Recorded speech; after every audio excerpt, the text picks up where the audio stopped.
Okay, so we're going to start the presentation of the Crimp. Victor is coming, but he should be there also. So today we are glad to present you a bit about the Crimp. Maybe some of you know it. And specifically on two things, a large-scale project and the use of CAD in our organization. So this is just the summary of the talk. Basically an overview of the Crimp, what we do, what we are.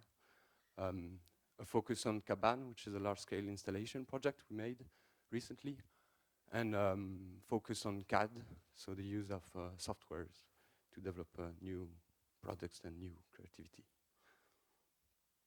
So basically the Crimp stands for, in French, as you see on top, the Centre de Recherche International de Modélisation par le Pli. It's an international art collective founded 20 years ago by Vincent Floder. Unfortunately, he couldn't be here. He was supposed to, but his parents are a bit sick, so he's excused. It's based in France and is specialized on crumbling and folding technique with application that you will see on large-scale installation, education, and research. Just a few examples of the developments made in installation and in crumbling advanced technique. Also a lot inspired by nature.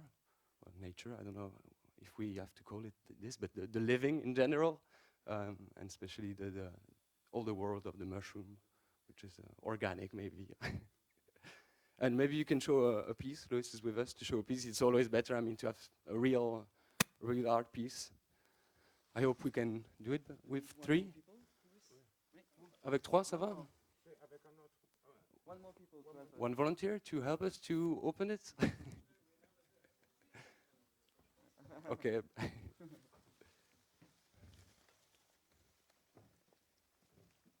So this is a large-scale model made by Louis.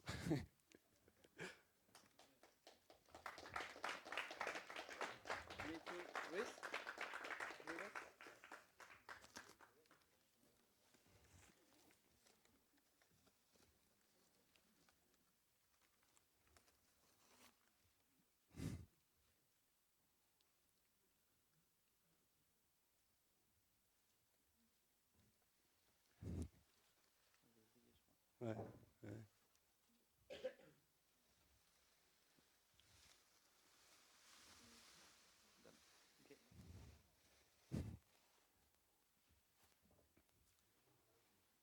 And we are really glad to be in Zaragoza again. We were already exhibiting in the beginning of EMOS in 2013 with some OVNI, the Origami Cave, and El Fondo Marino that stayed until 2017. So just a few pictures also to remember the exhibition in EMOS, El Fondo Marino, with an overview and some details of it.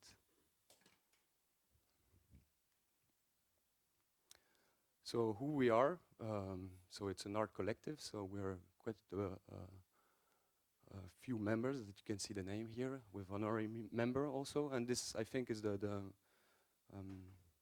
wealth of this organization, is that we all come from different parts of the world and from different background, and specifically you will see in the Caban project that it was really an asset to have this different profile and able to make the project by itself inside the Crimp organization.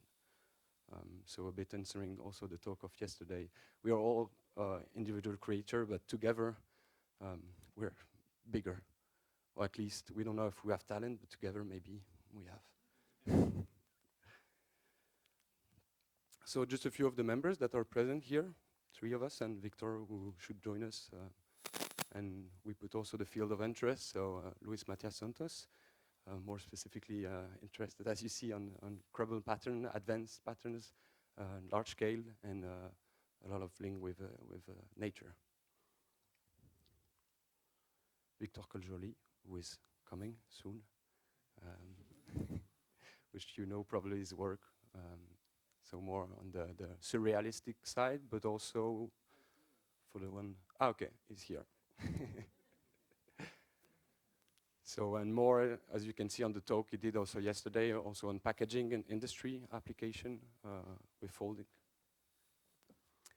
Gwenel Prost, with a field of interest in design, in craft, and in diversity of materials also. And myself, Dewi, more specifically on robotic architecture and textile pleating. So now a focus on cabane installation, which is a large-scale installation we made for the Cité des Sciences et de l'Industrie in Paris. So it's a large exhibition hub for science and education and industry. So it was during 1 year, we made a large-scale shelter out of crumbled paper with quite a lot of visitors, and you will see the challenge that we had during this exhibition. And it stayed 1 year, and now it should travel around the world. It's dismantled, and it should move from places to places. So this is an overview of what we did, so mainly crumble structure, but as you can see in large scale, we had to well, make wooden frame, reinforce the structure, and with a lot of challenges. And as I said, it was really an asset to have this diversity of members inside the Crimp. All of the making of this exhibition, from the design to the fabrication, installation, dismantle, was made inside the Crimp. With some important challenge, so how do you dismantle a structure like this? How to make it able to travel afterwards? How to make it child-proof, because it was an exhibition specifically for child, and child are not very indulgent with art sometimes. So there's a few challenges that we had, and also that the Cité des Sciences, for example, on the first picture, we had to find a paper that is fireproof. So it was a M1 craft, but also we had to use gloves because at the end, crumbling so much paper with this chemical is not the best for the hands. We also had to find an intelligent way to make it packable and foldable. On the second picture, also we had the help of Theo Filippo, another member of the Crimp, who specialized in light, so it's also an important part of not only the structure, but how do you, light, design, sound also. And on the last picture on the bottom, you see Vincent packing up the wooden structure that helped to make the overall frame of it.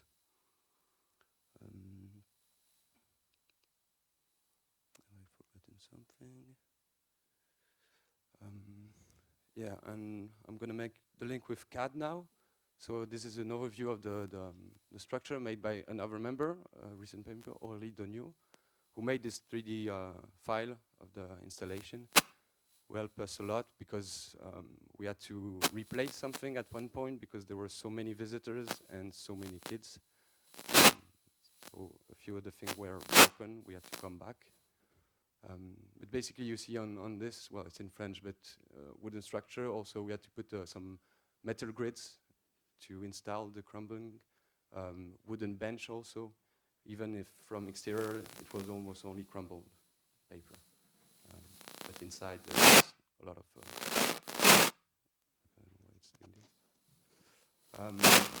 yeah, and we begin to explore CAD techniques, so how to develop with software not only visualization but also in terms of creativity and product development. How is that important? I'm gonna pass it to Gwen now. Can you hear me? Yeah. As Dewi said, CAD, we just started CAD during this project to do 3D models. And what is important, as Dewi said, it was for us to improve the structure, to really discuss between us how to make it better, but also to the client, to show him and to get the approval to what we were supposed to do. So the project we wanted to have a focus on is okay. It's a project implying Plifatech company. If you can change. Yeah.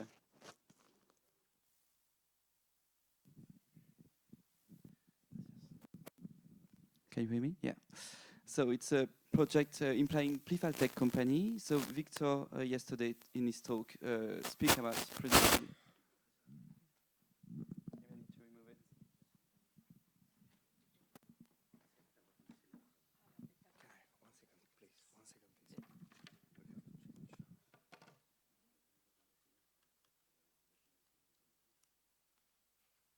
can keep this one. It's good.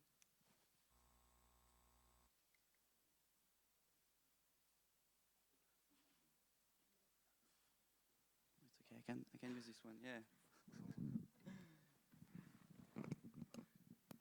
So the project we like to make a focus on implies the Crimp members and Tech. So maybe it's me. So Victor, in his talk yesterday, presented Tech. Ah. Ça va pas poser problème. Yeah.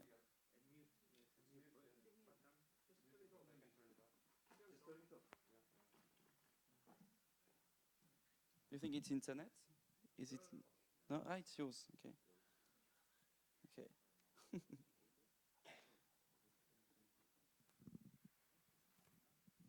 Okay. Okay, should be all right. So again, the project we like to make a focus on implies Tech company and Crimp members. For those who were at Victor talk yesterday, he presented a bit Tech. But for those who were not, Tech is a company which was founded in 2015 by some Crimp members. It focused on innovative approach using folding techniques and of course crumpling, if it can, developed by Crimp members. It's doing projects in packaging, object, and research. So to summarize a bit, the Crimp is in artistic aspect, and Tech is more in the engineering and commercial aspects of folding. So here is some example of design by Victor Kerjoli, some boxes and display, which is mixing cardboard, folded cardboard, and also crumpling paper. Here mainly for aesthetic, but Tech is also interesting for mechanical aspects using crumpling techniques. So the project, the ongoing project we'd like to speak of is one called Prêt à plier, which means ready to fold. I don't know for those who were last time in CFC in Lyon, but last time we brought some engraved tessellation grid. Well, I will pass it down if you, Victor, you can. So it was engraved tessellation using a cutter plotter. We presented to some of you last time in Lyon, and it was a first try using the technique of cutting plotter and the CAD creation of a grid. We were really happy about the result. It was a really thin engraving, really sharp edges when you fold it. So we wanted to go a bit further using the technique, and so we developed a project of a small collection of origami kit, origami stationary models, which were genuine creation by Vincent Floder. And instead of just doing the crisp pattern using a software like Inkscape or whatever, we wanted to go a bit further and use parametric potentials. So here is some view of the software we use. So we use Python, which is not only a snake, but it's also a software you can use to create Python scripts.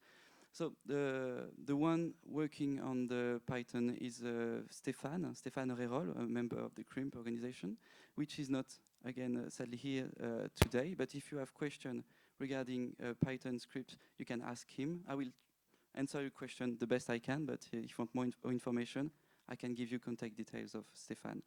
So basically, you got the code on the left side in Python, which will generate an SVG file of the crisp pattern we can nextly open in Inkscape or in the cutting plotter software. And the interest of parametric, you know it. We are not the first people to doing parametric design, but it was first approach for us. The interest of parametric, if you can change it. So if you change some numbers in the code, you can easily change the number of steps and the flow in the pyramid. So that's the crisp pattern of this object, a pyramid. So if you change some numbers, you can change the numbers of the stairs of the pyramid. You can also change the shape. So far it's just square, but you can make rectangle, triangle, and so on, and complexify and create variation. Pass it down. Yeah.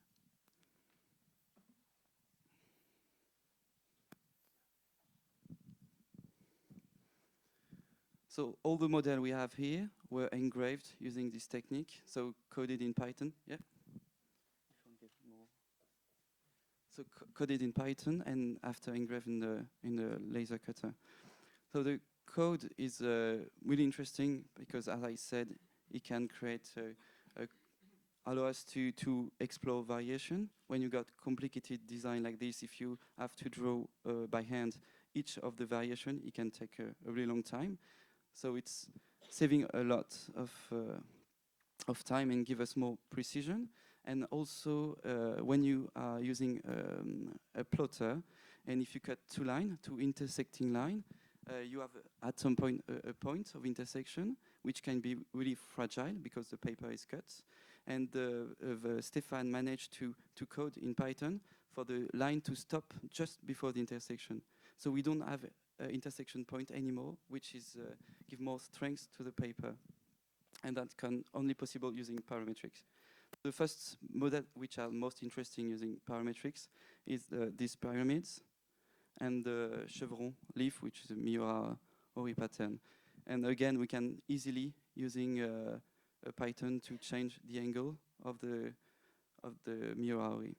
And I got some example here as well. If you want to look. Here. So, yep.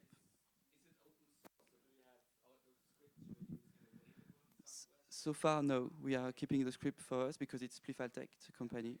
But the software we use, Python, Inkscape, are open source. So, but these projects are commercial projects. So we wanted to make a product we wanted to sell. That's why it's not open source. But that's not the only product we do. So I will explain it a bit further. After we were happy with the design of the models, we wanted to finish, to give the final aspect of the product, to make it appealing. So we work on the graphic design. Cool. So that's the final product. It's an envelope where you can find all the engraved paper and some instruction. Again, if you have a look. So as Dewi said, we have a mixity of a diversity of profile in the Crimp organization. So we managed to do the graphism all by ourselves. I did the graphic myself. So it's really interesting when you can do everything on your own because we can just decide of everything, not let someone else decide of all the step and do a product as we want. And to complete the product, because we wanted to have a product which could be sold to anyone, mainly origami aficionados, which are interested by a genuine model, which could be difficult for them. So we wanted to make as easy as possible to fold the model.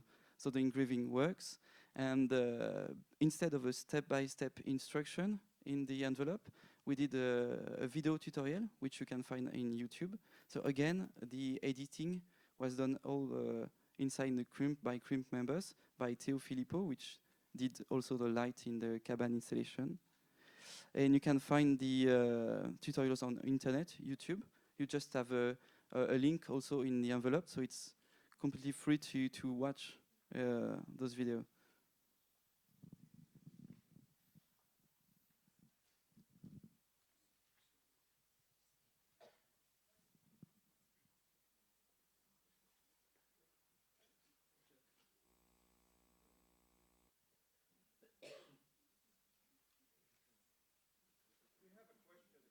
Yep. Yep. I'm opening the envelope, and there is a very beautiful golden paper. Where does it come from?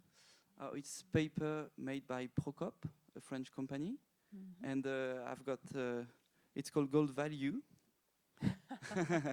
I can give you the details if you want. Thank you. Yeah, yeah. Thank and you. It was really interesting for us to use this paper because of the gold coating, which is firstly appealing for people, but also when we engrave, it only cut the coated, the top part of the paper, so it don't fragilize the paper too much. Yes, yes, and the folded result is really clean. Yeah. Yes. Yeah. Really sharp. Right. So. Thank you. Okay. So you see some example of the video tutorial we made. Okay. So always there is room for improvement, but we are quite happy with the results, and we are selling the product during event when we participate, and looking forward to sell this product maybe more widely in the shops and so on. But we are not only doing products which are our own, we are developing other models, which is more open source, as you asked. So for example, because we wanted to improve the engraving technique, to challenge ourselves using the code, we take some crisp pattern of really famous models, and for example, the wall of Momotani and the DNA of Tokien, to see if we can manage to engrave it correctly. And this one, we are not selling it. We are not making money of this model because they are not genuine Crimp model. That's other creator, of course. We are using it for educational purpose. So we can share this kind of model if you want. And we are using it to fold with people during events to show them how some technique like tessellation or like the spiral origami, which could be difficult if for beginners. But using this technique, we managed to see it was a powerful educational tool because people, even beginners, could fold complicated shape. So in conclusion, engraving, as you know, if you mix it with parametric, is an efficient and powerful tool. It's quick, precise, avoid unnecessary fold, so you have a beautiful aspect at the end. And also it's a perfect tool for education. We use it a lot, and we'd like to develop a lot this educational aspect, to have some education kit for event. And regarding the further development, we are looking forward. It's firstly Python programming. We have Stefan in our group, which is a highly skilled mathematician and encoding competence skills, which some of us don't have. So how can we simplify the Python aspect? How can we make it be more intuitive for other members to work more together in this project?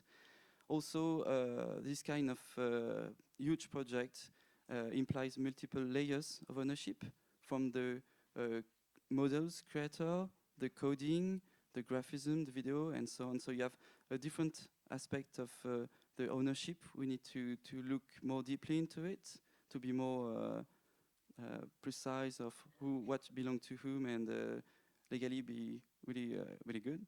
And also we are doing most of the time large scale installation using crumpling techniques.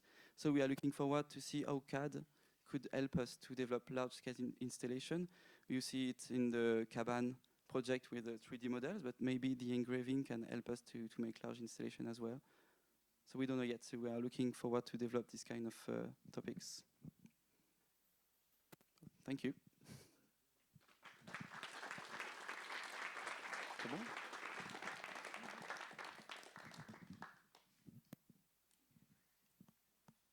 Do you have some question to one of us, or maybe Victor or Luis, about his works?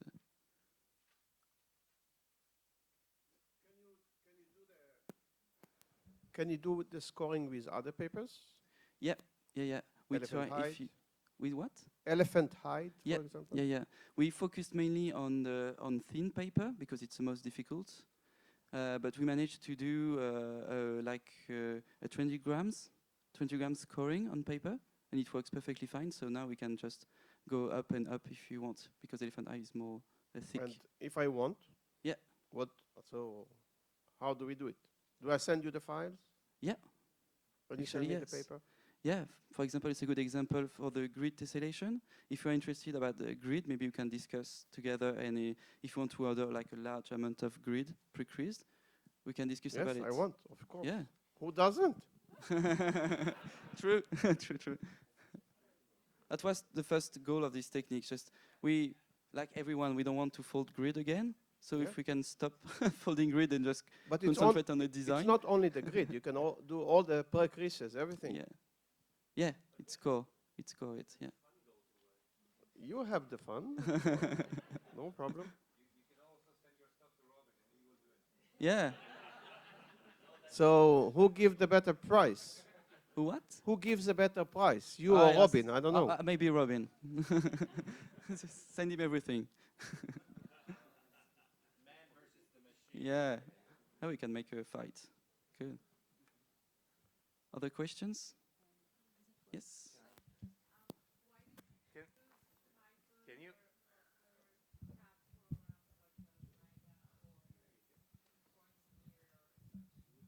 Uh, but yeah, if you want to ask again because for records. I was asking, why did you choose Python as a CAD program over others as Maya or Pro Engineer or Yeah. processing, for example? We choose Python because Stefan was really already advanced in Python coding, so it saves us a lot of time to make tryouts. But that's the next development, maybe.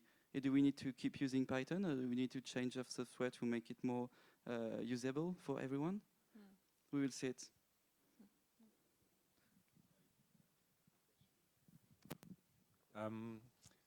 You mentioned that you're scoring pretty thin paper, and pre-creasing is not, I think, only painful with thick sheets, as Ilan says, but also even if you want to do crumpling.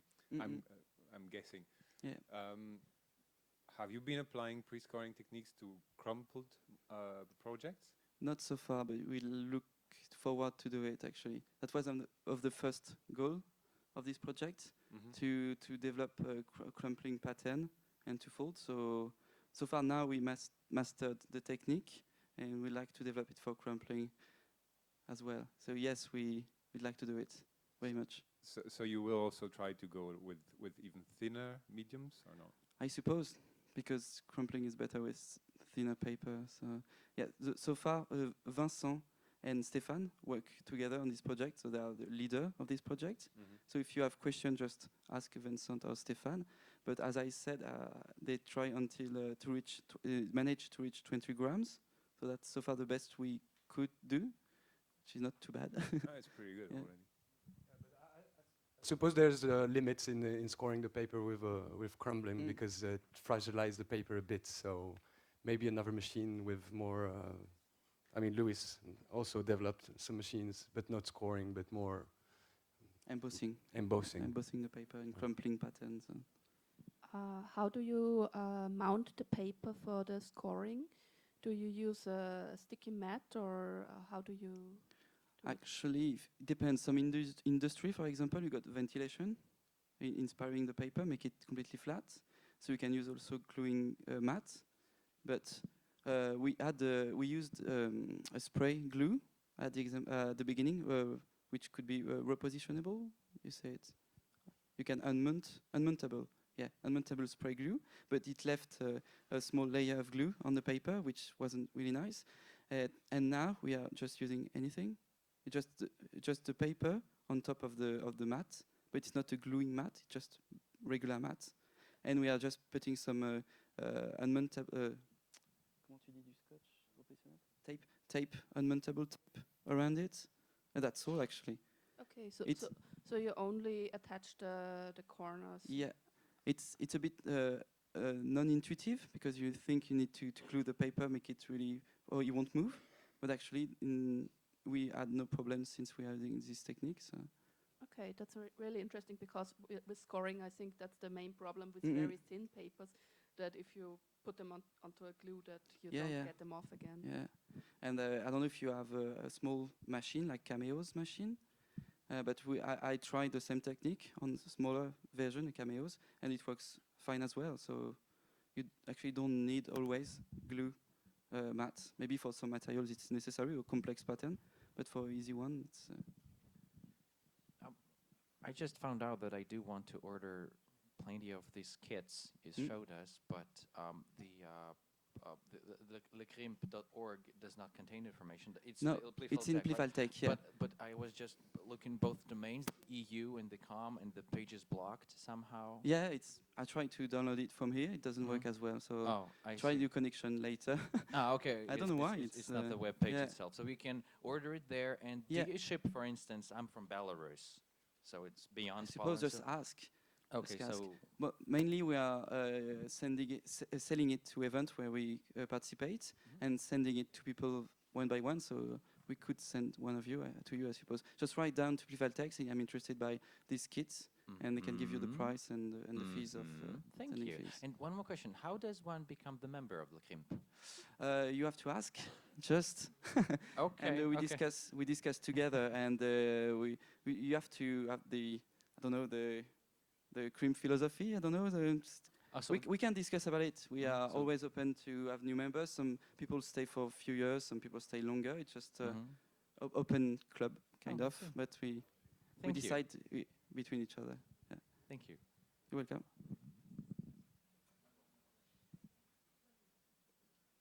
Yeah.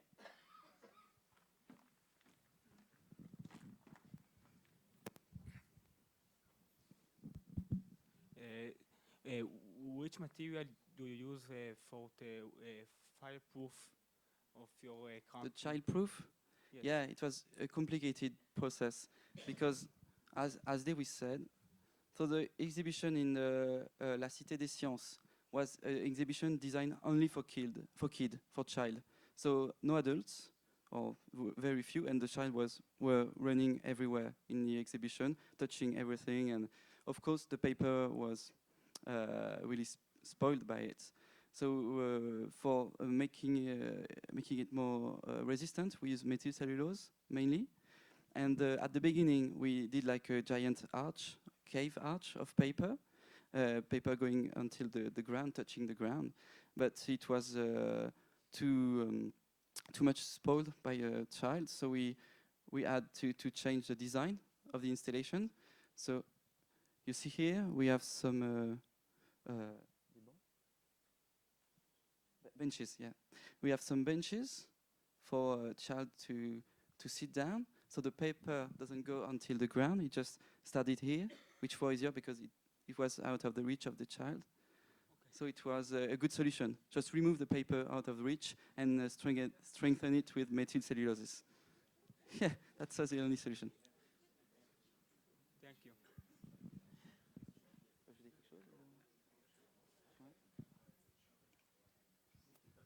But at some point, you can't. If you are doing a paper installation where people can touch, it will be destroyed, obviously. So the idea of this project was, at some point, to go to make a restoration of the paper, right? Bring new paper and replace the two damaged ones. So that's also a way to think of the exhibition. Don't make it too much child-proof. Just renew it when it's necessary. Yeah. One more question regarding actually the code. So there was a question about the open sourceness of it. So do you use some kind of a GitHub repo for? No. You don't? No. Maybe you should. Not so far, yeah. I mean, it's easy as well. It's a piece of cake, but it would make it available to thousands. Yeah, tens but of some of the people. projects are commercial, developed by Playful Tech, so we are not selling this code. I see, But I see. the one of the the Tokian project, and we did other as well, for educational purpose. We're not making money of it, so this one we could share it. Actually, could be interesting. Okay, so just GitHub might be a very Yeah. nice solution for it in the future. Yeah, So, thank good. you. Thanks.